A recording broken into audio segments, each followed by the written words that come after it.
Hello everyone, কেমন আছো সবাই? আশা করছি সবাই খুবই ভালো আছো। তো আজকে আমরা কথা বলবো অনার্স ফার্স্ট ইয়ার সেশন ২৪-২৫ এর যারা আছো তোমাদের পরীক্ষা নিয়ে। তোমাদের সময় তো এখন খুব বেশি নেই। এর আগে তোমাদের আমি 35 ডেজ এর একটা স্টাডি প্ল্যান রুটিন দিয়েছিলাম। অনেকেই ফলো করছো, অনেকের থেকেই পজিটিভ রেসপন্স পেয়েছি আমি। তো কালকে অনেকের সাথে কথা হলো। সবার কথা একটাই, আপু 25 ডেজ রিলেটেড যদি একটা স্টাডি রুটিন দিতে পারতেন তাহলে ভালো হতো। তো সময় অনেকটা চলে গেছে। আর এখন তোমাদের ডু অর ডাই সিচুয়েশন চলতেছে। হয় পড়াশোনা করতে হবে, না হলে ইয়ার লস দিতে হবে, এরকম একটা বিষয়। কারণ মোটামুটি যদি কোনো কিছু সম্পর্কে তোমার আইডিয়া না থাকে, তাহলে পরীক্ষার সময় তুমি লিখবে কি? দেখো, তোমাদের কোর্স আছে টোটাল ৭ টা। মেজর আছে ৪ টা, নন মেজর আছে ৩ টা। তো মেজর ৪ টার মধ্যে আছে প্রোজ, পোয়েট্রি, রিডিং স্কিলস আর রাইটিং স্কিলস। তোমাদের প্রোজটা হচ্ছে সবথেকে বেশি সহজ। কারণ এখানে টোটাল গল্প আছে ৮ টা, ফিকশন, নন ফিকশন মিলিয়ে, আর আছে একটা নোবেল। তো তোমরা সবার আগে পড়া শুরু করবে প্রোজ থেকেই শুরু করবে। দেখো, একদিনে চাইলে ২ টা বা ৩ টা টপিক পড়া is not a big deal. তোমরা চাইলে পড়তে পারবে।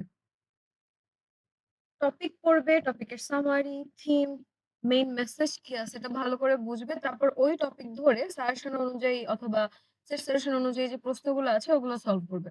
এভাবে একটা টপিক ধরবে, টপিক অনুযায়ী কোয়েশ্চেন সলভ করবে। এভাবে যদি স্টেপ বাই স্টেপ আগাতে পারো তাহলে মোটামুটি একটা ভালো প্রিপারেশন নেওয়া সম্ভব এখনো। কারণ ২৫ দিন কম সময় না। তো তোমাদের যেহেতু সময় কম আছে, ট্রাই করবে একটা সাবজেক্টে ৩ দিন করে সময় দেয়ার। ৩ দিন দিবে, তাহলে ৩ দিন করে যদি সময় দাও তাহলে তোমাদের ২১ দিনের মতো সময় লাগে। ২৫ দিনের দরকার হয় না। তো ২১ দিনের মধ্যে তুমি একটা টার্গেট নিয়ে রাখবে যে আমি প্রত্যেকটা সাবজেক্ট কিছু কম হলেও ৮০% বা ৯০% এর মতো শেষ করে ফেলব। তোমরা ট্রাই করলে 100% এ কমপ্লিট করা সম্ভব। এখন এটা ডিপেন্ড করে তোমার উপর যে এই যে পরীক্ষার আগের মুহূর্তটা আছে, এই মুহূর্তে তুমি পড়াশোনা করতে চাচ্ছ নাকি করতে চাচ্ছ না? এখন দেখো, আমি তো চাইলে এটাও বলতে পারি যে তোমরা ১ দিনে বা ২ দিনে শেষ করে ফেলবা। এটা কমপ্লিটলি তোমাদের উপর ডিপেন্ড করে যে তোমরা অ্যাকচুয়ালি কিভাবে কি পড়তে চাচ্ছ।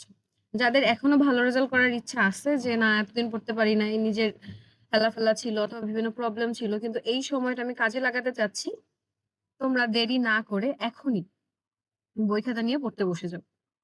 রিডিং আর পোয়েট্রি, এই ২ টা একটা আরেকটার সাথে কানেক্টেড। পোয়েট্রিটা মোটামুটি ভালো করে যদি পড়ে ফেলো, তাহলে দেখা যায় যে রিডিং এর 70 থেকে 80% পর্যন্ত মোটামুটি কবিতা পড়া হয়ে যায়। তোমাদের reading a scene poem R unseen poem এই ২ ধরনের কবিতা থাকে। সিন পোয়েম হচ্ছে যেগুলো তোমাদের পোয়েট্রিতে আছে ওগুলো।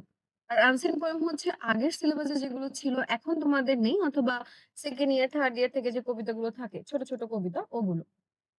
তো আগে সিন পোয়েম গুলো কমপ্লিট করবে।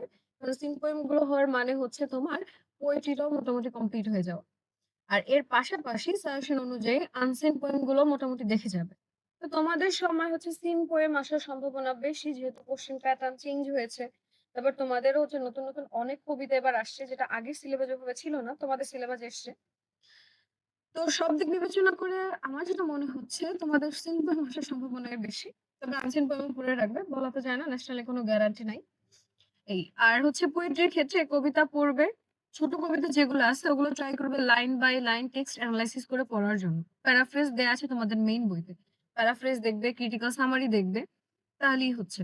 আর একটু বড় সাইজের কবিতা যেগুলো, ওগুলো হচ্ছে লাইন বাই লাইন যদি নাও পড়তে পারো, তাইলে ট্রাই করবে হচ্ছে ক্রিটিক্যাল সামারি যেটা দেয়া আছে না, ক্রিটিক্যাল সামারিটা দেখবে, প্যারাফ্রেজ দেখবে, থিম, টোন এগুলো খুব ভালো করে দেখে নিবে। দেখো, আমি তোমাদের এটাই বলতে চাচ্ছি যে টেক্সটের কোনো বিকল্প নাই। যেহেতু কোশ্চেন প্যাটার্ন চেঞ্জ হয়েছে, তো মোটামুটি মেইন টেক্সট সম্পর্কে খুঁটিনাটি আইডিয়া রাখতেই হবে। ওটা সম্পর্কে যদি আইডিয়া না থাকে তাহলে দেখা গেল যে কোশ্চেন কি দিয়েছে ধরতেই পারছো না। কিন্তু মেইন জিনিস যদি ক্লিয়ার থাকে তাহলে প্রশ্ন যে ধরনেরই হোক না কেন তোমরা ইজিলি অ্যান্সার করে আসতে পারবে। এজন্য মেইন টেক্সট সম্পর্কে আইডিয়া রাখতেই হবে। আর প্রশ্ন কখনো মুখস্থ করার ট্রাই করবে না। কারণ এতগুলো প্রশ্ন তো আর মুখস্থ করা সম্ভব না। বুঝবে মেইন মেসেজ কি আছে, প্রশ্নে কি চাইছে। ওটা বুঝে তারপর নিজের মতো করে ফ্রি হ্যান্ডে লিখবে। অনেক সময় দেখা যায় যে ফ্রি হ্যান্ড রাইটিং ভালো আপু, কিন্তু তাও লিখতে পারি না, আইডিয়া গ্যাদার করতে পারি না। দেখো, এখন তোমাদের কাজ হচ্ছে খালি প্র্যাকটিস করবা। বেশি, বেশি করে প্র্যাকটিস করতে থাকবে।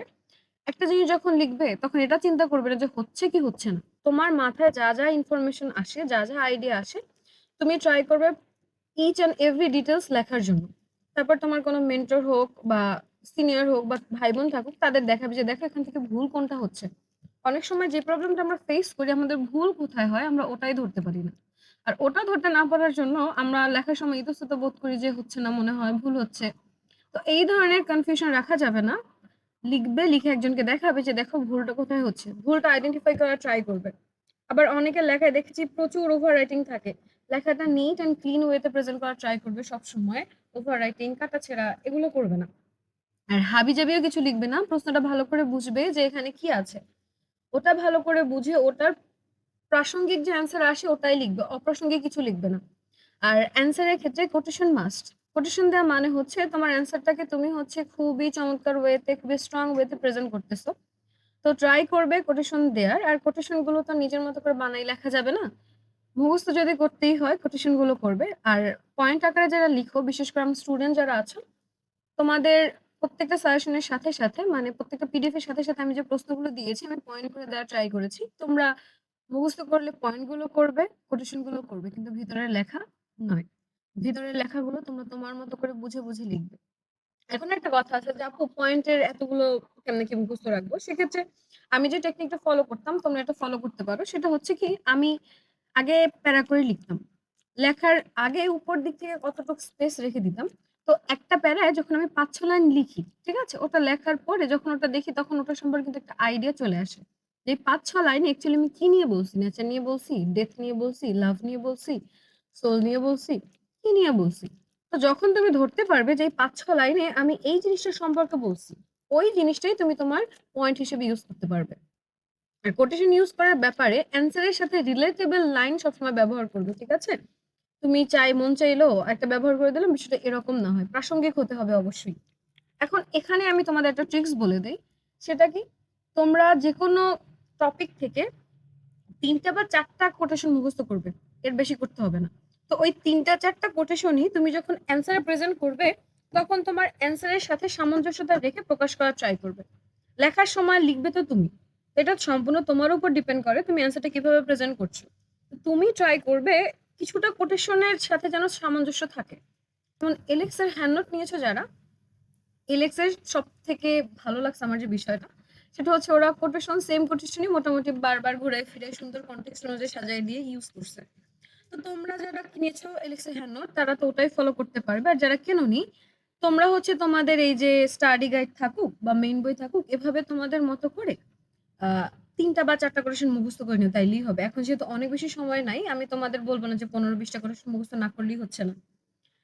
এবার আসি অ্যান্সারের কথায়, মানে মার্কস ডিস্ট্রিবিউশনে। তো তোমাদের যেহেতু সৃজনশীল টাইপের প্রশ্ন থাকছে ২-৪-৪ অথবা ২-৩-৫ এরকম, তো পার্ট যেরকমই থাকুক না কেন মোটামুটি ৩-৪-৫-৬ এই ধরনের যদি তোমাদের কোশ্চেন আসে তাহলে ট্রাই করবে অ্যান্সারগুলো একটু বড় লেখার। প্রোজ আর পোয়েট্রিতে মোটামুটি ভালোই বড় লিখতে হয়, এগুলো একদম লিমিটেড লেখা ঠিক না কখনোই। কারণ তোমার ইন্ট্রোডাকশন মাঝখানে হচ্ছে ৩টা-৪টা যদি প্যারা দাও অথবা পয়েন্ট দাও, ওগুলোর সাথে রিলেটেবল হচ্ছে কোটেশন, তারপর হচ্ছে একটা কনক্লুশন। তো এগুলো কখনোই ১ পৃষ্ঠা বা ১.৫ পৃষ্ঠা ভাবে লেখা আসে না। তো তোমরা ট্রাই করবে এগুলোর অ্যান্সার একটু বড় করে প্রেজেন্ট করার জন্য, সুন্দর করে। গ্রামাটিক্যাল মিস্টেক যেগুলো আছে ওগুলো এভয়েড করার ট্রাই করবে। আর ইন কেস ধরো সুন্দর ১ পৃষ্ঠা লিখেছো কিন্তু লেখার মধ্যে তুমি একটা ওয়ার্ড ভুল লিখেছো, ওইটা ইচ্ছা মতো কাটাকাটি করে তারপর অন্য পেজে গেলে এটা করবে না। যদি এরকম ভুল হয়ে বসে আনফরচুনেটলি, সেক্ষেত্রে শুধুমাত্র ওই ভুলের উপরই একটা দাগ দিয়ে দিবে। সময়টা আছে, তোমরা এখন সকালে ধরো ৬টা ৬:৩০ করে যদি ওঠো অথবা ফজরের নামাজের পরে উঠে ট্রাই করবে একদম ১০টা ১১টা পর্যন্ত পড়াশোনা করার জন্য। তারপর হচ্ছে দুপুরে খাওয়া-দাওয়া, গোসল, নামাজ, রেস্ট নেয়া। তারপর আবার বিকেলে বসবে ২-৩ ঘন্টার মতো। ৪টা থেকে ৪টা থেকেই বসো, ৪টা থেকে ৬টা ৬:৩০ পর্যন্ত বসতে পারো। তারপর আবার হচ্ছে মাগরিবের নামাজ আছে। তারপর হচ্ছে তোমার একটু রেস্ট নেয়া আছে। আর হ্যাঁ, ৪টা থেকে ৬টা টাইমের মধ্যে আসরের নামাজটা অবশ্যই পড়ে নিবে। তারপর মাগরিবের নামাজ পড়বে, কিছু খাওয়া-দাওয়া করবে। খাওয়া-দাওয়া করে একটু হাঁটাচলা করবে। বুঝছো? শরীরটা অ্যাক্টিভ রাখতে হবে। কারণ শরীর যদি অ্যাক্টিভ না থাকে, খাবার আমাদের পেটে যাওয়ার পর একটু ঘুম ভাব পায়। তো ওটা করা যাবে না। ঘুম আসলে তখন আর পড়াশোনার দিকে কনসেনট্রেট করা যায় না। তো নামাজ পড়বে, একটু হাঁটাহাঁটি করবে। তারপর হচ্ছে আবার পড়তে বসবে। ১১টা ১১:৩০ পর্যন্ত পড়বে। ফাঁকে হচ্ছে এশার নামাজ আর ডিনারটা সেরে নিবে। তো অনেক রাত জেগে পড়বে বিষয়টা এরকম না। মোটামুটি কতটা ইফেক্টিভলি পড়তে পারতেছো তোমরা ওটা ম্যাটার করে। ঠিক আছে? দেখা গেল রাতে তুমি সারারাত পড়লা, ওইদিকে সারাদিন ঘুমাইলা, খাওয়া-দাওয়া, নামাজ কিচ্ছু হচ্ছে না ঠিকমতো, পড়াশোনা হচ্ছে না, এরকমটা করা যাবে না। সবকিছুর মধ্যে একটা ব্যালেন্স রাখবে, ঠিক আছে? নামাজ পড়া কিন্তু দরকার, এটা মিস করা যাবে না। তো এভাবে তোমরা ট্রাই করতে থাকো। আর পোয়েট্রি তো বললাম, পোয়েট্রি রিডিং কানেক্টেড।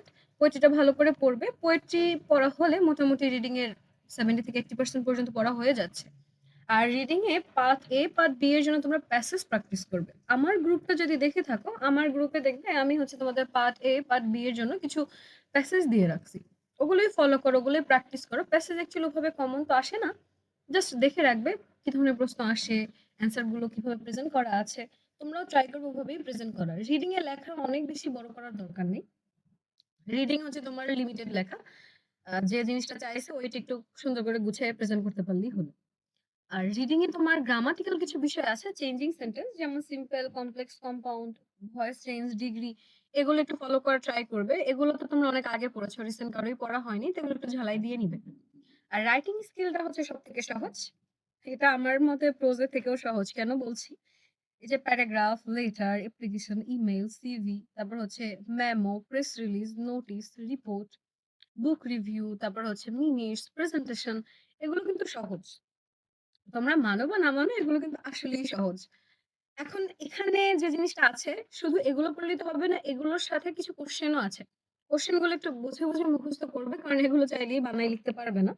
ওগুলো একটু বুঝে, বুঝে পড়বে। ওগুলো বুঝে, বুঝে পড়ে তারপর হচ্ছে এই যে বাকি যেগুলো আছে না, যে রাইটে প্যারাগ্রাফ, রাইটে মেমো, এগুলো হচ্ছে সিস্টেমটা দেখে নিবে যে কিভাবে কি লিখতে হয়। তো ওটা দেখে নিলে তারপর তোমরা নিজের মতো করে লিখতে পারবে। যাদের ফ্রি হ্যান্ডরাইটিং এর সমস্যা নাই তাদের তো কোনো ঝামেলাই হবে না। যাদের একটু, একটু প্রবলেম আছে, তোমরা এখন থেকেই প্র্যাকটিস করো। দেখো তোমরা এই জীবনের ১ম ৪ ঘন্টার পরীক্ষা দিবে। এটা হচ্ছে তোমাদের জীবনের ফার্স্ট টাইম। তো এখন থেকে যদি লেখার প্র্যাকটিস বাসায় বসে, বসে না করো, তাহলে পরীক্ষা যখন দিতে যাবে ১০ মিনিট লেখার পর দেখবা আর ইচ্ছা করতেছে না লিখতে। হাত চলতেছে না। ১ ঘন্টা পর দেখবা যে না আর হচ্ছে না, আমাকে দিয়ে হচ্ছে না। তো এজন্য একটু প্র্যাকটিস এখন থেকেই করতে হবে, বুঝছো? এখন থেকে প্র্যাকটিস করো, তাইলে হলে গিয়ে খুব একটা ঝামেলা ফেস করতে হবে না।